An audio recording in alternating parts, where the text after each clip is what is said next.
कल्याण चाहता हो पहले उसको सदगुरु की खोज करनी चाहिए। हम सदगुरु की खोज कैसे करें? पहले हमें सबसे पहले सबको श्री कृष्ण को सदगुरु बनाना चाहिए। सबको जो भी गुरु चरणों की प्राप्ति करना चाहे पहला गुरुदेव भगवान श्री कृष्ण को बनाइए और उनसे प्रार्थना कीजिए कि हे जगत गुरु श्री कृष्ण, आप प्रगट में हमें गुरुदेव के रूप में मिलिए। मैं किसी भी तरह आपको पहचान नहीं सकता, आप कृपा करके मिलिए। तो भगवान ही गुरुदेव के रूप में आएंगे। बंदो गुरुपद कंज कृपा सिंधु नर रूप हरि, महामोहतम कुंज दास वचन रज कर। साक्षात हरि ही कृपा अवतार धारण करते हैं। कृपा अवतार है गुरुदेव का स्वरूप। क्या है ये कृपा अवतार? ये हमारे लिए अवतार हुआ है गुरुदेव का। जो हमारे गुरुदेव भगवान है ये हरि का कृपा बपू है, ये कृपा अवतार हरि का है। तो सबसे पहले चाहिए कि गुरुदेव का आश्रय ले। गुरुदेव कैसे होने चाहिए?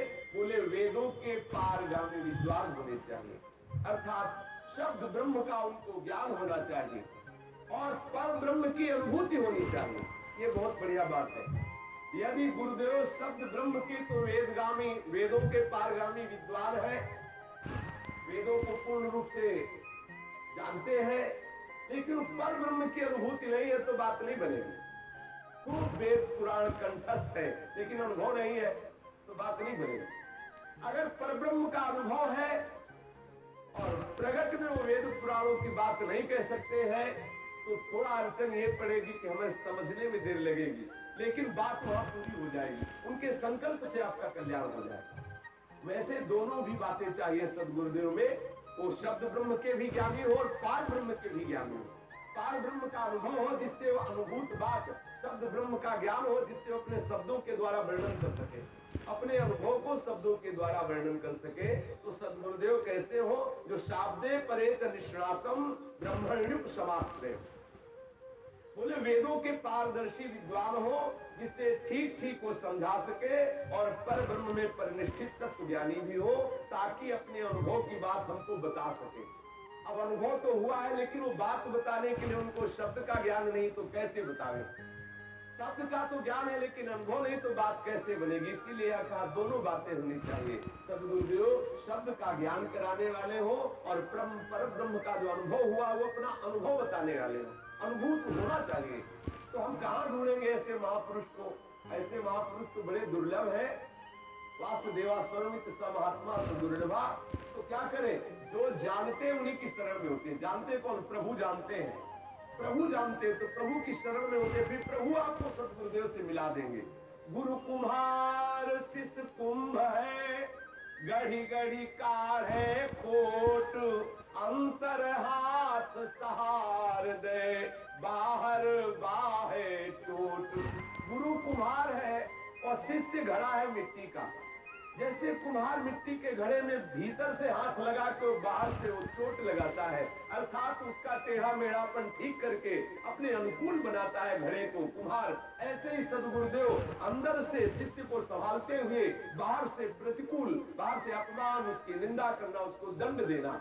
ये शिष्य के जो दोष ना देखे गुरुदेव और केवल उनसे विषय सामग्री भेंट दक्षिणा लेता रहे तो शिष्य भी नरक जाएगा और गुरु भी जाएगा।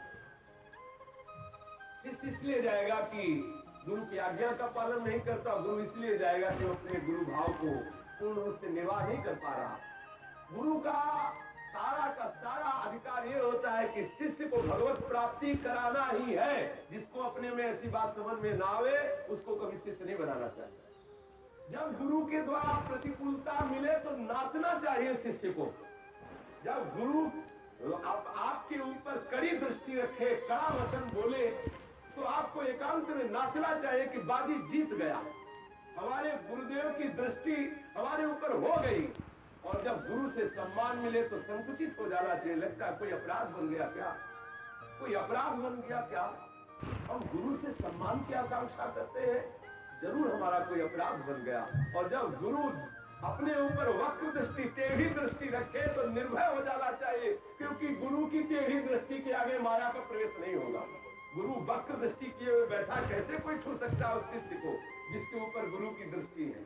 जिससे बहुत प्यार किया जाता है उसके ऊपर वक्र दृष्टि रखी जाती है कि कोई भी दोष स्वप्न में इसको छू न सके। सोचो कितना प्यार गुरुदेव करते हैं। और अज्ञानी जीव नहीं जान पाता कि जो बाहरी लोग आते हैं उनको तो बड़े प्यार से मिलते हैं, और हम लोग जो सेवा करते हैं रात दिन हमको डांटते ही रहते हैं। ऐसा ऐसा होता है कि हम जो बाहरी लोग आते हैं उनको तो प्रसाद देते हैं, प्यार से बात करते हैं, और हम लोग रात दिन सेवा में रहते हैं। हम लोगों के ऊपर तो बड़ी कड़ी दृष्टि रखते हैं और डांटते रहते हैं, फटकारते रहते हैं, कैसे भगा देंगे, ऐसे अपमानित करते रहते हैं। पता नहीं यहाँ क्या हो रहा है, यहाँ वही हो रहा है जो मंगल होना है। बस इतना समझ लो। कभी विचलित नहीं होना चाहिए शिष्य को। जो गुरुदेव की डांट में, गुरुदेव की फटकार में पास हो गया, वो पास हो गया। यदि तुम्हारे गुरु बहुत दूर बसते हो, जैसे बनारस में गुरु बस रहे हो, चेला समुद्र के किनारे रह रहा हो, अर्थात संयोग बसात यदि गुरु से बहुत दूर रहने का अवसर मिला है, तो जो गुरु जी ने आदेश किया वो आदेश पालन करते हुए गुरु का चिंतन करते रहो। गुरु के हृदय की सारी साधनात्मक वस्तु आपके हृदय में आ जाएगी। अगर आप गुरु के शरीर के समीप भी नहीं हो तो जो गुरु के हृदय में, वो अपने आप आपके हृदय में आ जाएगा। गुरु को अपने सिर माथे रखना चाहिए, अर्थात जो गुरु की आज्ञा हो तत्काल उसका पालन करना चाहिए। गुरु की आज्ञा पालन जो करता है, कबीर साहब जी कहते हैं, ऐसे शिष्य को तीनों लोक में कोई नहीं पकड़ सकता, अर्थात तीनों लोक में वो निर्भय हो जाता है। कोई ऐसे शिष्य को भय प्रदान नहीं कर सकता। गुरु जी का मुखारविंद चंद्रमा के समान और सेवक के नेत्र चकोर के समान होने चाहिए। जैसे चकोर सदैव चंद्रमा का दर्शन करता रहता है, आंखों पहर चंद्रमा की तरफ नेत्र की भावना रखता है, ऐसे शिष्य को सदैव अपनी दृष्टि गुरुदेव के मुखारविंद पर, अर्थात गुरुदेव की आज्ञा पर अपनी दृष्टि रखनी चाहिए। गुरुदेव के मुखारविंद का मतलब है गुरुदेव की आज्ञा पर दृष्टि रखनी चाहिए। आपके हृदय में जो गुरु जी ने मंत्र पहुंचाया वही गुरु का स्वरूप है। ये जो आप देख रहे हो ये गुरु का स्वरूप नहीं है, ये पांच भौतिक है, मलमूत्र का भांड है, ये गुरु नहीं है। गुरु सच्चिदानंद में है। ब्रह्मानंदम परम सुखदम केवलम ज्ञान मूर्तिम द्वंद्वातीतम गगन सदसम तत्वमस्यादिलक्षम एकम नित्यम विमल मचलम सर्वधि साक्षी भूतम भावातीतम त्रिगुण रहितम सद्गुरु तन्नमा। त्रिगुण रहित है, भावातीत है, आकाश के समान निर्मल सर्वव्यापी परम तत्व है, एक है, जो निर्विकार है, सच्चिदानंदमय है, वो हमारा सद्गुरुदेव है। हमें सदैव सद्गुरुदेव की तरफ ही दृष्टि रखनी चाहिए। तो सद्गुरुदेव की तरफ दृष्टि आठों पैर रखने का मतलब है, कोई आठों पैर गुरु जी के सामने थोड़ी बैठा रहेगा, आठों पैर गुरु जी को देखता थोड़ी रहेगा, लेकिन आठों पैर जो गुरु जी ने नाम दिया है, मंत्र दिया, उसको देखते रहो तो आप गुरु जी को ही देख रहे हैं, वही गुरु का स्वरूप है। जो शिष्य सद्गुरुदेव भगवान को साक्षात पर ब्रह्म मान करके अपने हृदय को समर्पित कर देता है, तो गुरु उसके हृदय में तब तक बैठे रहते हैं जब तक उसका परम पद का अनुभव नहीं करा देंगे। गुरु वहां से नहीं निकलेंगे, गुरु उसके हृदय में जाके बैठ जाते, उसको परम पद का अनुभव कराते हैं। जो शिष्य तो बना लेता है लेकिन शिष्य के कल्याण की चिंता नहीं करता है, तो शिष्य के सारे पाप गुरुदेव को भोगने पड़ते हैं।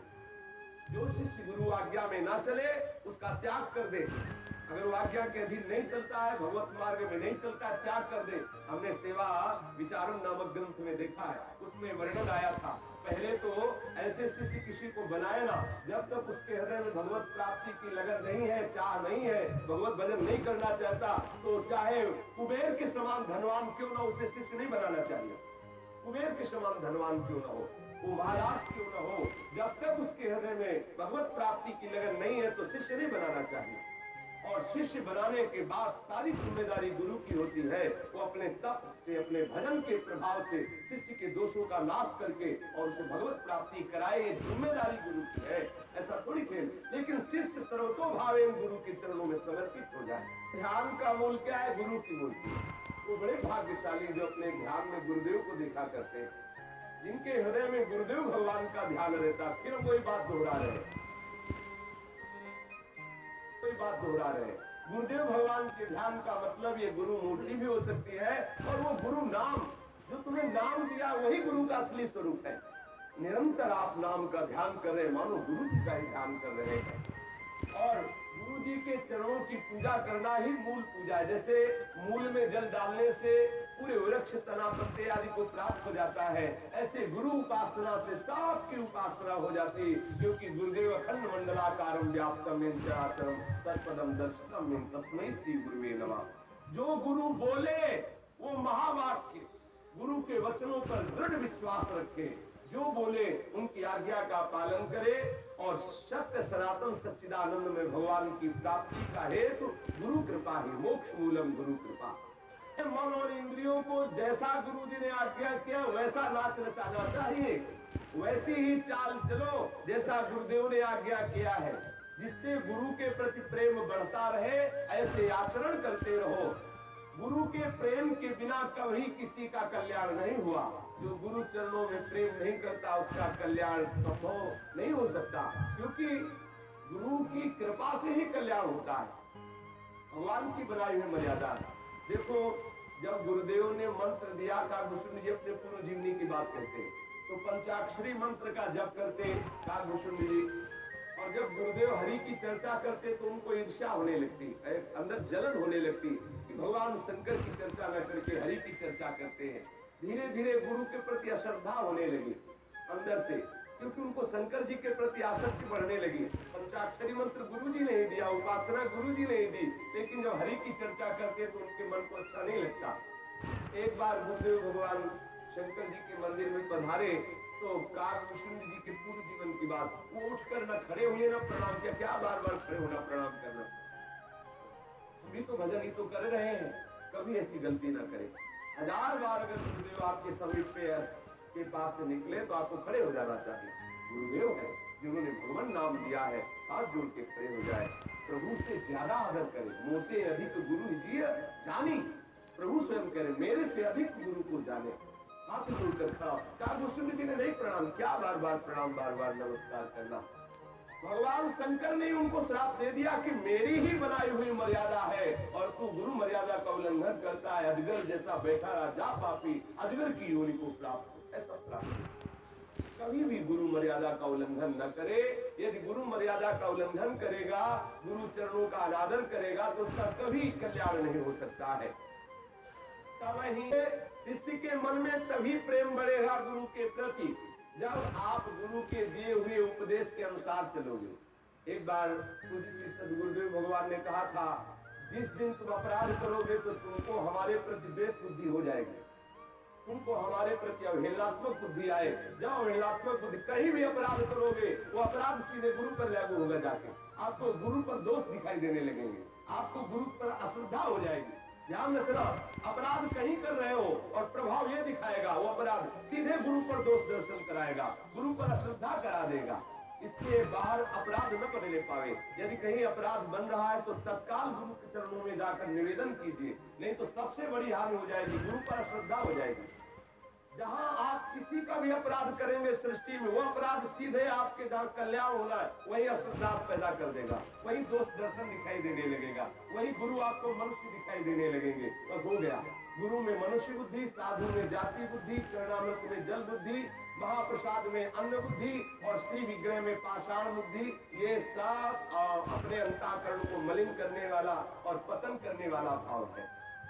श्री सद्गुरुदेव भगवान की आज्ञा में जो रहता है उसी शिष्य को गुरुदेव भगवान से प्रीति होती है, और जिसको श्री सद्गुरुदेव की प्रीति प्राप्त होती वही सद्गुरुदेव के सम्मुख रहता है। जो गुरुदेव के सम्मुख रहता है, गुरुदेव को कभी पीठ नहीं दिखाता, वो निश्चित भगवत प्रेम प्राप्त कर लेता है। जो सद्गुरुदेव का अपराध करके और किसी और का सहारा लेके बचना चाहता है उसको पीटना पड़ेगा, माया पीट देगी। जैसे कोई राजा का अपराध करके किसी गरीब आदमी के हाथ छुप के बचना चाहे तो पीटेगा, वो बंधेगा, सजा मिलेगी। ऐसे गुरुदेव का अपराध करके किसी देवी देवता या साक्षात भगवान की शरण लेकर बचना चाहे तो स्वयं ठाकुर जी कहते हैं, हम भक्त पराधीनो असतंत्र। मैं पराधीन, ठाकुर जी कह रहे, साधु हृदय मह्यम, आहा, मैं साधु का हृदय, साधु मेरा हृदय है। और गुरुदेव भगवान को तो कह रहे कि मोते अधिक गुरु ही जिए जानी, कभी गुरु की अवहेलना न करे। सदगुरु मिल गए तो सब कुछ मिल गया, अब तुम्हें कुछ मिलना बाकी नहीं रह गया। और यदि सदगुरु नहीं मिले तो माता पिता पुत्र भाई पति ये तो घर घर है, ये तो सबके है। यदि सदगुरु मिल गया तो सब कुछ प्राप्त हो गया।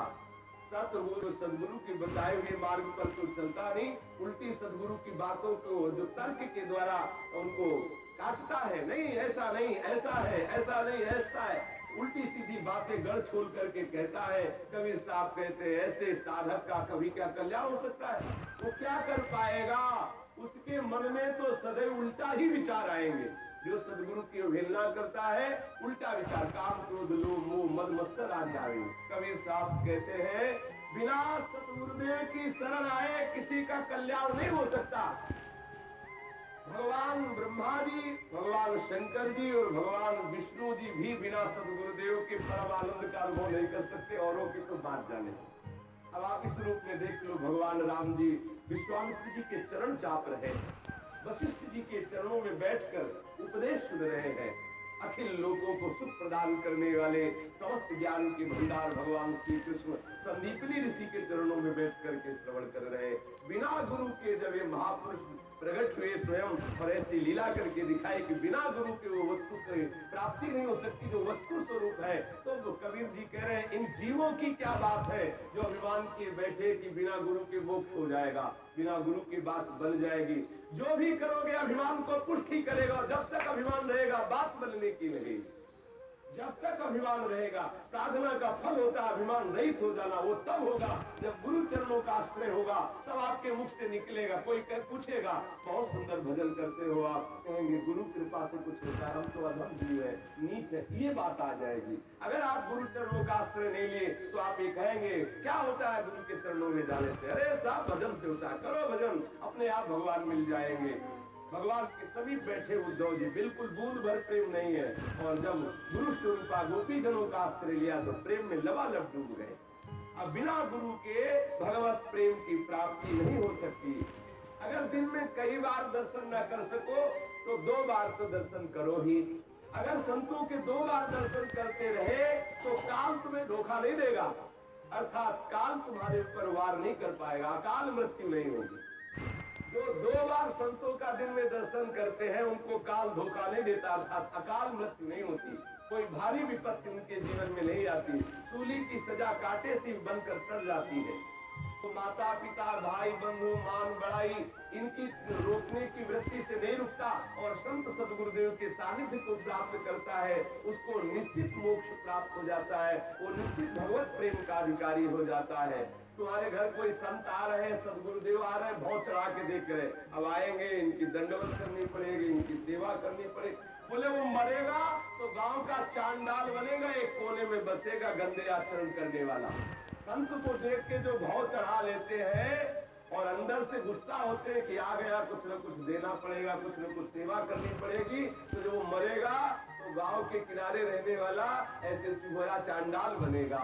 इसलिए संत को देख, जैसे मेघ को देख करके मोर नाच उठते हैं, ऐसे भगवत प्रेमी महात्माओं को, संतों को, सदगुरुदेव को देखकर हृदय नाच उठे कि आज तो अवो भाग्य, हमें गुरुदेव की सेवा करने का अवसर मिला, हमें संत सेवा करने का अवसर मिला। साधु को देख करके जो आनंदित हो जाते हैं और साष्टांग दंडवत या पंचांग दंडवत करते हैं, उनके माथे के जितने विघ्नकारी ग्रह होते हैं ना, उनको ग्रह उतारने के लिए मंत्र नहीं पढ़ना पड़ता। जो संतों की दंडवत करते रहते हैं उनके अशुभ ग्रह अपने आप उतर जाते हैं। शनिचर राहु केतु जितने हैं ना, ये सब उतर जाते हैं। देख लो बढ़िया उपाय मिला। जो भी वैष्णव दिखाई दे बस सर झुका दो तो तुम्हें कोई ग्रह परेशान नहीं करेगा। अगर सर नहीं झुकाया तो दूसरे के भी ग्रह तुम्हारे ऊपर आ जाएंगे। ते सिर कट तुमर समतूला, तेन नमत हरि गुरु पद मूला। जीवित 100 समान प्राणी, क्या जिन हरि भगत के हृदय में यानी जीवित 100 समान। सदगुरुदेव भगवान और संतों के दर्शन करते हुए, उनकी आज्ञा का पालन करते हुए, उनकी आज्ञा पालन करना ही उनकी पूजा है। एक एक श्वास से निरंतर नाम जप करते हुए जीवन बिताया जाए, यही सदगुरुदेव की पूजा है और यही जीवन का परम लाभ है। श्री सदगुरुदेव भगवान की जय।